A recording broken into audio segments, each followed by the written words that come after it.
নমস্কার দর্শক বন্ধু, আমি শ্রী প্রদীপ। আপনি কাউকে পছন্দ করছেন, কিন্তু সে আপনাকে পছন্দ করে কিনা আপনি জানেন না। আপনি কাউকে দীর্ঘদিন ধরে পছন্দ করছেন, সেটা আপনার পাশের বাড়ির বৌদি হতে পারে, সেটা কোনো নারী হতে পারে, সেটা যাকে খুশি আপনি পছন্দ করছেন। কিন্তু বাট শুধু মাথায় রাখতে হবে, তার সঙ্গে আপনার সঙ্গে যেন রেগুলার বা সপ্তাহে 2 দিন বা সপ্তাহে 3 দিন যেন দেখা হয়।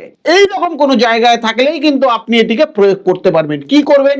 যে কোনো পুকুরে বা নদীতে গলা সমান জলে দাঁড়িয়ে মন্ত্রটিকে প্রয়োগ করতে হবে। একটি শিশির মধ্যে একটু সর্ষের তেল নিয়ে নিন। যে মন্ত্রটি বলছি সেই মন্ত্রটি বলতে বলতে ওই জলের মধ্যে তেলটিকে নিক্ষেপ করুন। মন্ত্রটি খাতা পেনে লিখুন, ওম নমঃ ভাস্করে